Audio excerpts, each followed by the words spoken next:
Hey guys, Mitch here again from Finance Fitness Coaching. Today we're going to talk about how to release equity from your principal place of residence so that you can further invest. So let's take a bit of an example here.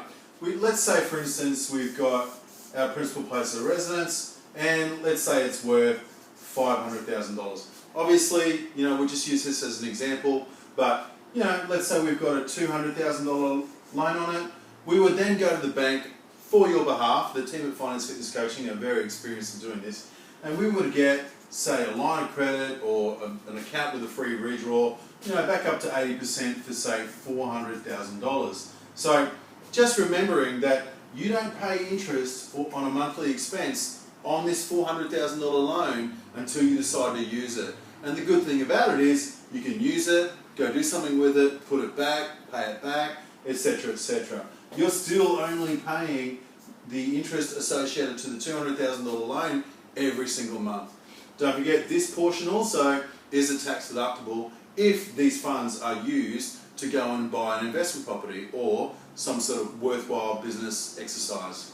So, number one, we get yourself market ready, we get the principal place of residence or an investment property, etc., and we apply for and achieve a full loan at $400,000, giving us $200,000 available credit. Now this, like we said before, can be used in little chunks. We might take, say, $50,000 or $70,000 of it, and we would go over here, we would more than likely form a company trust structure, and we'd go buy ourselves a nice little investment property. We go over here, remember this is bank 1, and this is bank 2, because we like to keep a solid wall between the investment property bank and our own home bank. So we then say, hey, this is a $300,000 property I want to buy, or, for example, say it has a rental income of this. We go to this bank over here and we say, would you like to give us a loan for this $300,000 property? They say, yes, no problem. Where are you getting your deposit from? We say, no problem. We've taken our money over here. We're going to put our 70K in here. We're going to get the funds from the bank, from bank 2, and we buy this property over here. Obviously, this $70,000 now has a loan payment associated to that every month, and this other loan over here from bank 2 has a loan payment associated to it every month. So we've got to allow for that in our servicing and our purchase of this property. So this property's got to make sense. You want to buy a property that has positive cash flow or some sort of asset to your portfolio.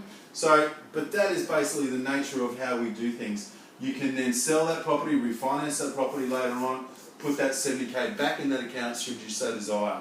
So whether this property is for cash flow positive purposes or you're doing a chunk deal like a cash capital raising deal, the nature of how we're doing this is exactly the same. So we can do it again and we can do it again by using this available capital out of this home loan into those properties.